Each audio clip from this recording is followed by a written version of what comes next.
Hello everyone, welcome to Gurudev classes. I hope you all are fit and fine.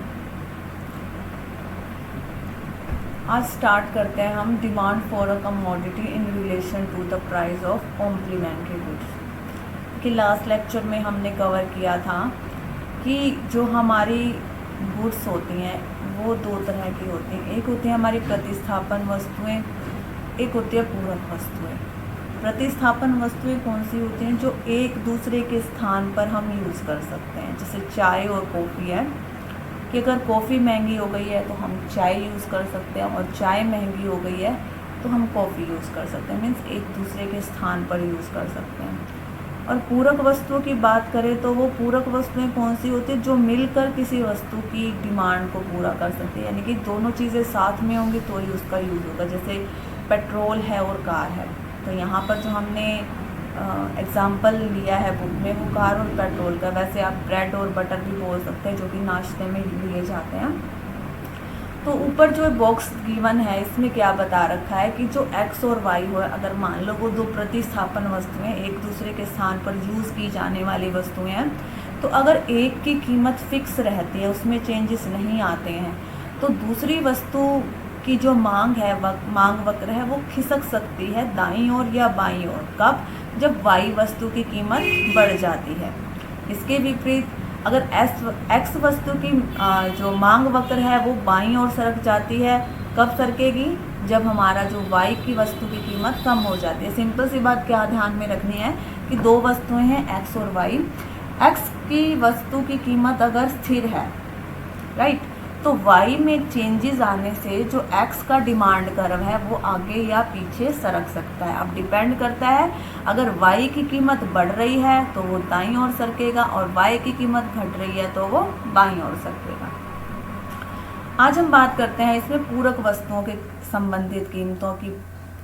तो यहाँ पर एक वस्तु की कीमत के स्थिर रहने पर, मतलब पूरक वस्तुएं हैं ना, दो वस्तुएं जो आपस में यूज की जाती हैं, तो एक वस्तु की कीमत स्थिर रहने पर, एक वस्तु की कीमत स्थिर रहने पर उसकी जो पूरक वस्तु की कीमत है उसमें परिवर्तन होता है। तो उस वस्तु का जो मांग वक्र है ना, या तो वो दाईं ओर सरक जाता है या फिर बाईं ओर सरकता है। डिपेंड करता है परिवर्तन किस तरीके का हुआ है। तो मान लीजिए यहाँ पर कार और पेट्रोल है, दो पूरक वस्तुएं हैं, राइट। अब कार की कीमत में कोई चेंज नहीं आ रहा है, कार की जो कीमत है वो फिक्स है, और पेट्रोल की कीमतों में चेंजेस आ रहा है, या तो पेट्रोल की कीमत बढ़ जाएगी या घट जाएगी। तो इसके फलस्वरूप जो कार का मांग वक्र है वो चेंज हो जाता है, या तो वो आगे की ओर सरक जाएगा, मीन्स या तो वो दाईं ओर सरक जाएगा या फिर बाईं ओर सरक जाएगा। अब कंडीशन क्या है कि पूरक वस्तु की कीमत बढ़ रही है या घट रही है। तो यहाँ पर दोनों केसेस हम कवर कर लेंगे। पहला केस क्या है? पूरक वस्तु की कीमत में वृद्धि।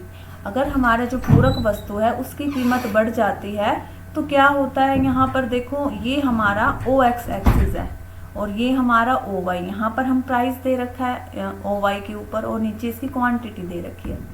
क्या होता है? सबसे पहले जब कार की कीमत OP1 थी ना, तो जो कार की डिमांड है वो K1 यानी कि OT1 तक की जाती थी। हम K1 पॉइंट पर थे, D1 हमारा फर्स्ट डिमांड कर्व था। अब अचानक से क्या हो गया कि पेट्रोल की कीमत बढ़ गई। अब पेट्रोल की कीमत बढ़ जाने से जो उपभोक्ताओं की प्रतिक्रिया है वो क्या होगी? वो क्या सोचेंगे? वो कम खर्चा करने की सोचेंगे, क्योंकि पेट्रोल तो बढ़ रहा है। तो उनकी प्रवृत्ति क्या होगी? वो कार को कम खरीदेंगे, भले ही कार की कीमतों में चेंजेस नहीं आए, लेकिन कीमतों, किसकी कीमत में चेंज आया? उसकी पूरक वस्तु में, यानी कि पेट्रोल में चेंजेस आ रहे हैं। पेट्रोल की कीमत अगर बढ़ रही है तो जो लोग यहाँ पर सोच रहे थे कि हम कार खरीदेंगे, वो उसको ड्रॉप कर देते हैं। यानी कि पहले डिमांड हमारी K1 थी, अब हमारी डिमांड K2 हो जाएगी। यानी कि ये जो शिफ्ट है ना कार का, पहला डिमांड कर्व हमारा ये था जहाँ OT1 क्वांटिटी खरीदी जाती थी, और अब हम OT2 पर पहुँच जाते हैं। तो आपको क्या याद रखना है कि कार की मांग वक्र बाईं ओर सरक गई। देखो ये हमारा बाईं साइड है, बाईं ओर सरक जाती है। कब?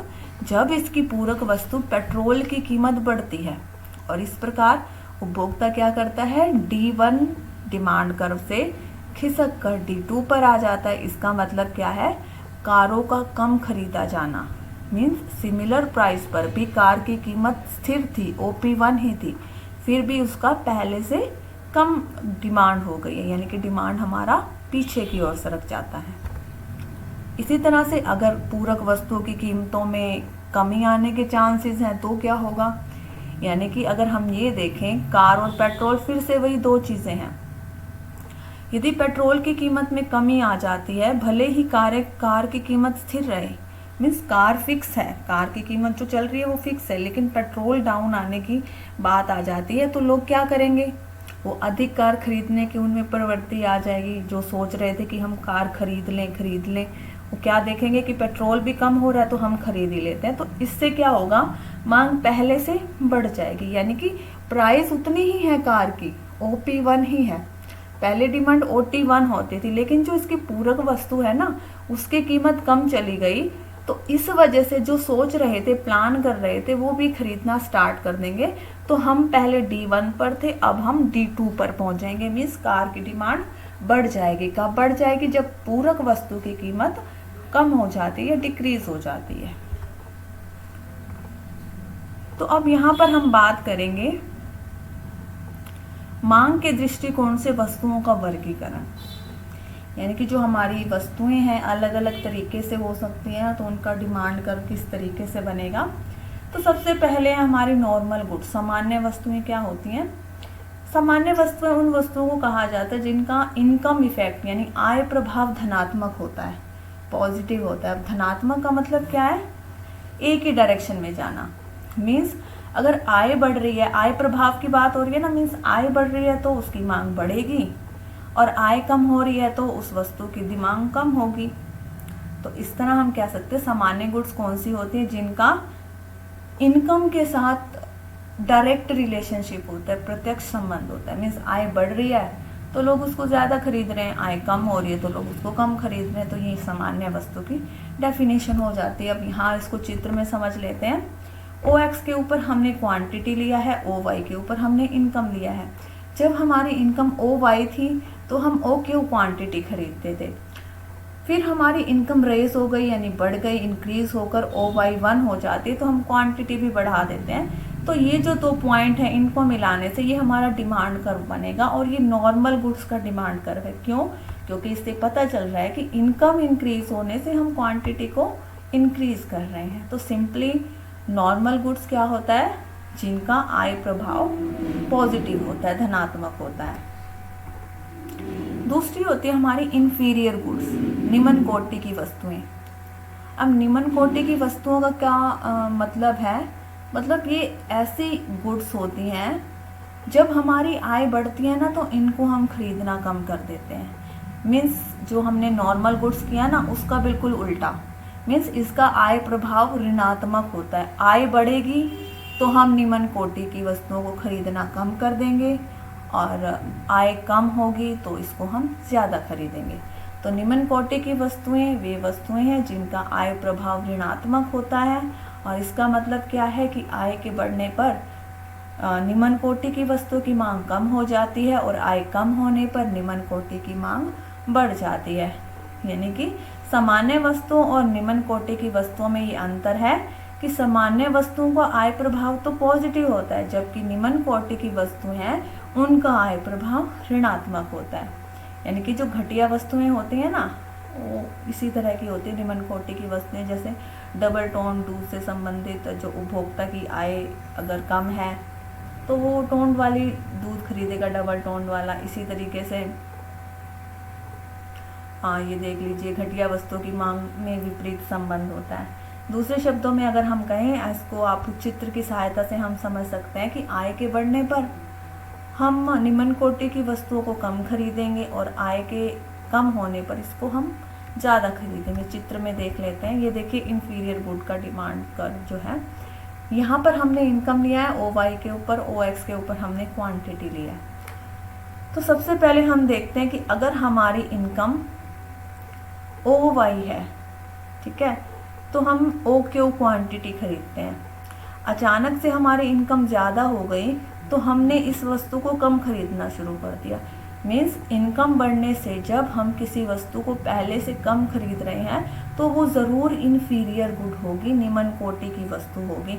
क्यों? क्योंकि इनकम बढ़ रही है फिर भी हम उसे कम खरीद रहे हैं। तो यहाँ पर डिमांड कर्व ध्यान में रखना है, ये आपका इस तरह से नेगेटिव बनेगा।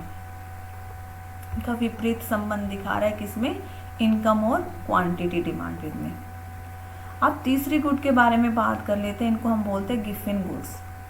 गिफिन गुड्स कौन सी होती हैं? ये वो वस्तुएं होती हैं जिनका कीमत प्रभाव, इनकम इफेक्ट पॉजिटिव होता है और जो आय प्रभाव है यानी कि इनकम इफेक्ट वो नेगेटिव होता है। अब जो हमने अभी पढ़ा कि इनका जो कीमत प्रभाव है वो धनात्मक होता है, यानी कि जो प्राइस इफेक्ट है इसका मतलब क्या है? तो धनात्मक कीमत प्रभाव का मतलब ये है कि कीमत के घटने से मांग घटती है, सेम डायरेक्शन हो गई ना, और कीमत के बढ़ने से मांग बढ़ती है, इसलिए यहाँ पॉजिटिव रिलेशन बताया गया। कीमत और मांग के बीच में यहाँ पॉजिटिव रिलेशन है, यानी कि गिफिन वस्तुओं के मामले में अगर हम देखें तो क्या होगा? कीमत प्रभाव पॉजिटिव रहेगा, जबकि इनका जो ऋणात्मक होता है वो आय प्रभाव ऋणात्मक होता है। जो गिफिन गुड्स होती हैं वो बहुत अधिक निम्न कोटि की वस्तुएं होती हैं, मतलब जो निम्न कोटि की वस्तुएं ना उसी में एक छोटा सा सर्कल बना होता है, उसी का ही एक पार्ट होता है, ये निम्न कोटि की वस्तुओं का ही एक हिस्सा होते हैं।